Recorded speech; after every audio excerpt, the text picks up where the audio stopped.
Hello, you wonderful people, and welcome to another episode of Super-Fanta-Fi. This being a show where it's about TV shows of the supernatural, fantasy, and or science fictional genre. For today's episode, I'm going to talk about the latest episode of Brea. A lot of really interesting things went down in this episode, so let's break it down. First and foremost, we are dealing with the fact is that they were able to, Levi in particular, was able to reach someone on the radio. It turns out it's Diana. Obviously, she's part of the Mojave group, so she talks about the fact is that, what she said she was in like Santa Monica, I believe is where she said he was. Obviously, that's a trek away, but Tony did fix up the Jeep so they could get there in less time. But if they meet up with her, they can get the parts necessary to fix the plane so they can take off. However, present day, it turns out that the plane appeared, and it wasn't just that. Tons and tons of other bodies were nearby, meaning the plane situation didn't work. It crashed after Levi and Diana tried to fix it and get them airborne,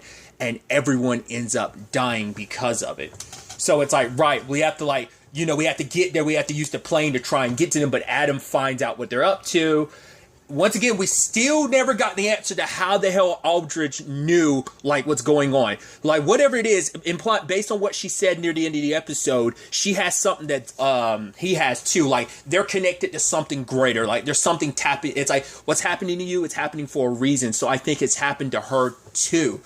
Because part of me, my initial thought is, I'm going to throw this out there. I thought, wait, is this a deja vu thing where, you've seen how this all plays out? At first I thought we were doing, a hard reset, what I mean by that is that basically she knows how this is all going to play out, and then Gavin gets shot down or something, but then time rewinds, and it's right, we're going to have to try this again. She thought, it's I thought it would work this time. I was thinking that we've been through this loop before, and she's right, we got to start the loop all over again type of thing. That's where I was kind of going, but it seems like it's something else at play here. It's just it definitely seems like she's connected to this in probably even a deeper way. She's probably been connected to this even longer than Gavin has, but at the end of the day, they have to get that plane down there, but Adam stops him because it's right, you doing what you're doing puts too many lives at risk. If this collapses, there's so many more people that would die. It's just if things didn't go wrong with Levi's plane first, this would have been their first. They could have jumped on top of this, but it's they needed Levi's mistake to happen so that Aldridge could get her plane ready, because she had to learn from where Levi's went wrong. So it was a necessary piece to it, but it's right, they're not willing to take the chance, because yes, there might be survivors down there, but in the grand scheme of things, it's too much of a risk. So they locked him up. Granted, Nathan was hoping about this. Sophia has set this whole thing up because she knew that, Adam was onto them, so she needed an excuse to get them locked up so that they could get so that it'd be easier for, to send them on a wild goose chase to go after the plane where the plane actually wasn't in Oregon. But it still brings up the thing of right, Aldridge is lying. She's still hiding something, but we still never found out what. But present day, they meet up with Diana. Obviously, she's not the biggest in trusting people, but after finding out oh, you were sent by Sophia, you had the picture of the group from the Mojave Desert, it's okay, I believe you. But yeah, this is the same Diana that Sophia's, Dr. Nathan's, because I keep forgetting, is it Sophia or is it Sophie? I think it's Sophia, but her fiance. And we found out Jonathan, we just know that the rest of the squad is dead. Don't know the circumstances of what led, but obviously they split up trying to find another way. That's how they ended up closer to La Brea in Los Angeles, is because after the Mojave one closed up, they moved to try and find another place, and they've been here for 3 years. Jonathan was the only other survivor, and something went wrong, obviously, and he ended up dead. We still haven't figured out what was it that killed Jonathan or Eddie.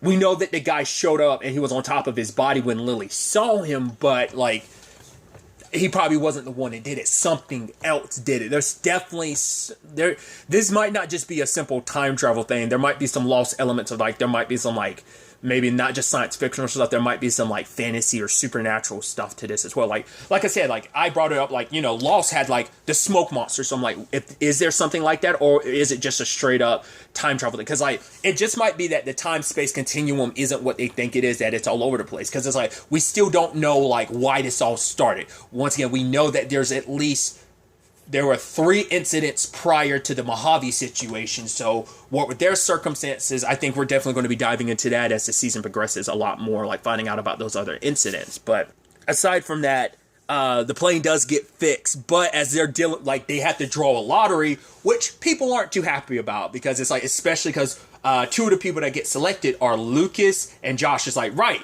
like Eve's own son is going to be the first one. The dude that's always the pessimist being like, no. Like, he's like, I like, you know, it's like the only fair way, because they have to make multiple trips. There's no way everyone's going to fit on that one plane. So they draw lots. But when it comes down to it, they see the drone, everyone goes after. It's like, okay, cool. Message from Gavin. Do not get in that plane. Your plane will crash. I'm like, that to me is enough. If Gavin says, like, your plane crashes and everyone's dies, that should be enough to be like, yeah, don't get on that plane. And so, but Levi doesn't want to listen. It's like, wait, Levi, you're only here because this guy was like, hey, I'm having visions of this place. Everything he said was true. And in this moment, you're like, right. But I mean, I understand. It's like, right, Gavin warning us is us to know, like, hey, like, things are going to go. We know what to look for this time. So we know to fix something. So it's all going to be hunky-dory. But Eve's like, no, I still don't think we should. And there's still people like, no, we're going to go along with it. Even Josh. And it's like, I get you don't want to believe it, but your dad, like, I wrote that letter for him. He found my ring. Like, you got to, I know you don't want to trust your dad, but I do, because she didn't trust Gavin when she should have, that there was something else going on here. Yes, he had his issues, but there was definitely something larger at play. That Nicole, we even got the flashback to 3 months ago where she moved out and she was like, I'm taking the kids until you like get your, like, you haven't even been sober a week in the past 3 years. And it's like, just tell me whatever I can do. He's like, I'm going to find my way back to you, I promise. So she wanted to believe Gavin this time. But Josh, it's like, dad let us down one too many times. And that's the sad thing. Josh doesn't realize everything his dad is doing on the other side, like, to try and make it. But he's like, dad's not going to come through. He never came through. But she's like, remember who your dad was before 3 years ago. Like, we might think he's crazy and everything, but he was right about everything. He saw this place. He found my ring. Like, trusting your dad, but he can't. And so Eve turns to the one person she believes, like, is on her side, because it's like, yeah, and it's Mary Beth, because Mary Beth hasn't said anything, but it's like, you agree with me. Like, even though we have our difference of opinion, you know that I'm right about this. And she's like, even if I am, it doesn't matter. There's like 30 other people being like, nah, don't do this. Like, we're going to go. We have to go. We're not going to wait for Gavin on something that could happen. Like, we now know, like, this could work, so we're going to leave. But Mary Beth does believe in waiting for Gavin, so together her and Eve try to stop this. Granted, that went horribly wrong. The moment Mary Beth pulled out the gun, I knew it was going to go horribly wrong. I thought the plan was just going to be like, let's destroy the plane, like at least break part of the plane that way. I mean, granted, it works out that way anyway. It just sucks that Diane has to die. Diana had to die for it. You know, it's just, she was so desperate to be like, she's not willing to listen. She's not willing to have this conversation because she's been trapped here for 3 years. She even put it down, what was like 1,123 days or something like that. She's like, give or take a few days. You know, she's been down here that long. And so for her, it's like, no, I'm going to get back, especially because Levi was talking to her about like, right, no matter how far you're away from the people you love, because she was worried, like, right, what if Sophia, like, moved on without me? But it's like, no, she hasn't. Like, the people, no matter how far away you are from the people you love, they know, like, that love, that feeling doesn't go away, which I think is applicable to Levi's situation, as well as applicable to Gavin, how they both feel about Eve. But yeah, the fuselage or whatever got blown up, so the plane's a no-go. Diane gets shot. They try to take her back to camp. She's dead. And the moment that happens, it's like, oh boy, the rest of, dude, Eve and Mary Beth are going to be enemy number one. Everyone's going to, like, Josh blames his mom for everything going sideways. It's like, yeah, dad didn't show up, which we'll get to. It's like, dad didn't show up, and it's all your fault. We were out of the plane. It's like, so what do you want me to do? Ignore the message we got? Like, it's too dangerous. Like, she's like, I'm not going to risk your life, you know? But once again, it doesn't matter. Like, no matter what the case may be, it's like, but we got the warning. The fact of the matter is, you know, we were doing everything, and because of what you and Mary Beth did, not only is Diane dead, we're stuck here forever. And it's just like, dude, that sucks. You know, like, dude, like, they are going to be in, like, they're, like I said, they're enemy number one now. It sucks, but it's also like, come on, listen, the fact of the matter is, oh, you got this plane ready and someone sends you a message, that's kind of a sign of, blah, blah, blah, blah, maybe we shouldn't do this. That should have been a clear enough sign of, maybe we shouldn't do it. I get you're desperate to go home, but that won't do you any good if you're all dead. Because it probably isn't just that, like, oh, they all died trying to get on a plane. It probably is like either they all died because were stuck there forever, no one was able to rescue them, so they died, or when the plane crashed, because like there were bodies buried underneath where the plane was, so the plane probably crashed, maybe exploded, killing everyone in the area. It's like, you're just like, no, you were hoping Gavin would make it just to shut everyone up, but it's like, yeah, because Scott's the one that figured out pretty early on, like, they have about 18 hours left, because he estimated based on the length of his finger and that the rate it's been closing. He's like, so it's about the size of my thumbnail, and that was about 3 hours ago it started closing, so we got about 18 hours, and the moment it starts shrinking, Diana had confirmed that, like, you have less than 24 hours, so they had till, like, nightfall. So, but at the same time, you had Lucas and Scott going off to find his drugs, which we also find out, like, he's not as much the black sheep in their family as much as his mom is, because the whole drug business is, I was wondering if that was like a father, like if that was kind of like him doing the family business, and it was, and it's like, whoa. And I love that Scott's like, wait, you and your dad were drug dealers? Man, your mom must be the worst cop ever if she didn't know that. But like I said, I think something happened where she had no choice. Maybe it was during an investigation and the entire unit was involved, and like she crossed paths with her husband, ended up having to put him down. Maybe, maybe not. Like, whatever the case may be, is she ended up having to shoot her husband, probably because he left her no choice, or maybe she thought, like, hey, this is all I can do to protect our son from taking the fall for this. Like, I don't want our son dragged into this, but he's already neck deep in all of it. So, and I love that Scott's trying to get high, and I love that Lucas says, hey, that's not a bad idea, getting high so you get back in the right. Yeah, let me get that. I was like, do you really believe that? And then he throws it. He's like, no, are you stupid? Stop being an idiot. It was like, okay, he was screwing with Scott. I was like, oh, did you really think that was a good idea? But he finds where he believes he buried it. But I love that he's like, yeah, he stops after a while. He's like, it's not that I'm not trying to help you, but I'm about to have a heart attack. Dude, I have not done any physical, like, exercise in the past 3 to 4 years. So Lucas proceeds to do it, but then they find, like, a whole bunch of gold. It's like, hey, this is better than my drugs. It's worth much more, too. But then Scott's like, no, this doesn't make any sense. This is gold from, like, 1836. It shouldn't be here. That's why I'm like, there's definitely some timey-wimey stuff going on. So, like, I'm thinking, now this is making it seem like this whole, like, I think we're probably getting to the point, we're dealing with, like, a crumbling of the space-time continuum. Like, these little breaks that have been leading to this point in time, it's been happening probably throughout all of history. Like, they're, like, it makes you wonder, it makes you think, like, Croatoa, like, for example, could that have been a could that have been like the green light situation of, because now I'm thinking, like, because if for this gold to be here from like 1836, not less we're talking like, because one of two things. One, either people from that time who had gold like found their way here. So like people have probably been disappearing all throughout history to this green light and landing here. That, or number two, because of stuff that comes up later on, either someone stole this gold years ago and landed here. Because once again, whoever the people are of this land, that's not who Scott was like, that, who we met last episode, or who we've been meeting like the leader of in previous episodes, but that group isn't that people, aren't those people. These people are speaking English. So like it seems like it might be confirming my thought that they're like a generational situation of, like, once again, I brought up the 100 comparison last episode, that basically like how Tree Crew, and just as well as the, like, all the people, all the different groups that existed, all the different tribes that existed in the 100 were all descendants of, like, you know, like Rebecca, as well as everyone else that stayed on Earth during that time. Like, over that next 100 years, it's generations upon generations later, and that's who Sky Crew, the 100, run into in the first season, and who they called the Grounders. So I think the same thing applies here. That's why they speak English. That's why they look the way they do, even though they shouldn't at this time frame. And that's because they're descendant of people who landed here at some point in time. Now, I would assume for them not to be, for them to kind of be in attack mode like that, it has to be generations upon generations, but enough for English to be, like, not British English, just straight up, like, once again, American English to be what's spoken. So like I said, there's definitely a lot of timey-wimey stuff. So, like I said, either this is people, explorers or whoever from 1836 who had that gold, landed here, or just someone happened to steal it from an earlier point in time, like years, maybe decade ago, and landed here.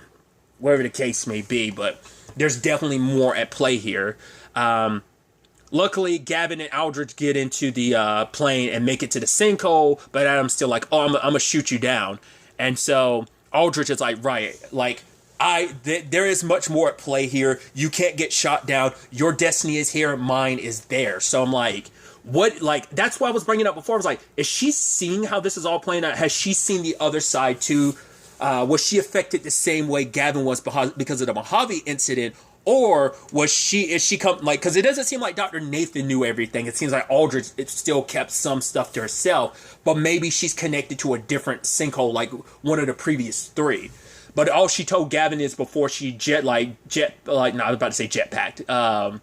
parachuted down, was look back at November something, 1988. So I wonder, is it always around the same time at different points over the years that maybe she's like, go back to the beginning. So that was probably the first sinkhole, at least the recorded one that like the government became aware of. So maybe this is something they've been aware of for the past, 3 decades or so.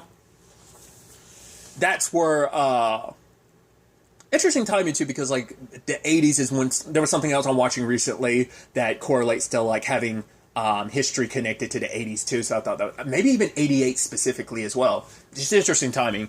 But Gavin didn't go down the hole because Izzy was saying like, don't do it. I don't want to take the chance I might lose you because they will shoot you down. He plans on maneuvering, but what Aldridge said is like, you have to stay here. This is where you're meant to be. He gets locked up later and Izzy gets sent back to be with her aunt, but it's like, it didn't have to go this way. But luckily, because of what even them did, the plane didn't take off and they, it seems like the plane wreckage disappeared from that site. So there's still questions that had to be asked about how Aldridge knew what she knew. Like, she's definitely... And so Gavin isn't the only one. So there's at least one other person that's connected to all of this. And it seems like Aldridge is that person. She made it through the portal. So the moment she meets up with everyone, it'll probably clear some things up. But like, why does she need to be here? Why was her destiny here? Maybe because she's a little more in tune with this situation than Gavin is. So she was able to see a lot more. Once again, she might have had this whole connection longer than Gavin is. Whatever the case may be.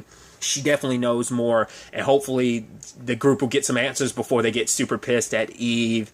And because once again, it's like, it's going to be probably like a trial type of thing of like both Eve and Mary Beth are going to be put on like some trial of some sort because of what they did.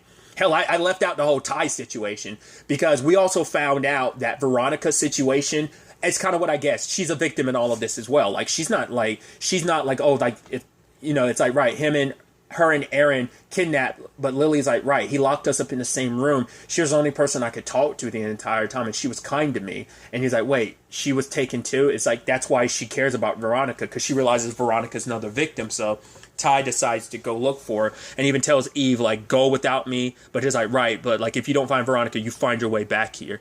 And he does find her. And for her, it's like, I got to stay here. She's like, no, like, I'm going to go back with you guys just so you can lock me up. But Ty's like, no, you're a victim in all of this too. Like, you were taken and your family is like, no, it's whatever. Like, he saved me from like my situation. So that life is going, I can't go back. But he's like, no, like, your family hasn't forgotten about you in all this time. Because we have no idea how long Aaron had her. So now he is able to convince her to the point she drops the rock. But I was like, the fact that she's like, can I stay here for a little bit? And he's like, okay, sure. Like, you know, say goodbye. I was like, oh boy, don't turn your... And she whacks him because there's Stockholm syndrome in it of like, right, I can't go back. If I do go back, you're just going to turn me in. It's like, no, Ty was legitimately helping you. You were a victim in all of this. But like, whatever it is that Aaron instilled in her, like that, he warped her. Like, once again, Lily still had enough of herself left because she was only with him for a year. So we have no idea how long Veronica was with him. So the more that Stockholm syndrome kicked in. So for her, it's like, you know, it's like, right, like, you know, I won't let my dad be branded some monster. I won't leave because he's the only family I have. So I wonder, is that going to make her go back and do something to Lily where it's like, right, we're going to stay here. We're going to die with dad type of thing. I don't know if that's where that's going to go, but things didn't work. I mean, luckily, but unluckily, no one's going anywhere anyway. So it's just kind of a gut-wrenching thing of just like now Eve and Mary Beth is like they were trying to do the right thing, just things went out of control. But it's like if you had never done this in the first place, they're probably going to get locked up for what they did. Like, some people can understand why they did what they did, but they don't agree with it. So like 90% of that group is going to hate them. I mean, Josh already like dislikes his mom, doesn't trust her. But then Riley, I wonder is Riley, well, because Riley already has issues with his Eve anyway, because it's like, right, you left my dad and everything last time, so it's like, I don't know. Trying to do like, but that's the thing, like but it's also like who, like everyone agreed, who designated you the one that like gets to make the choice for everyone. You took that away from. It's gonna be nasty and it's gonna get complicated. I do not envy them next episode. It's just a sucky thing because they did the right thing. Because even with Levi and her, because they did find out what the issue was, that the computer system was wrong. It's like, right, but with this calculated, if we adjust things, like, they were going to be golden, but, like, they still would have gone wrong. Or maybe things would have, like, cause we know it disappeared, but we don't know at what point that disappeared, because maybe it would have worked, or maybe, the fact is Adam says it now means that it didn't disappear, even when they found out, like, that means it only came about because they stopped the plane from going up. So, and now Diana's gone, so that's kind of not a happy ending for Dr. Nathan, but just everything that could go wrong went wrong. So it's definitely going to be interesting to see where all of this ends up taking us going forward into the next episode. But really, that's all I want to talk about. Till the next time we meet, be happy, be safe, live life to the fullest, and enjoy it. Good day, and goodbye.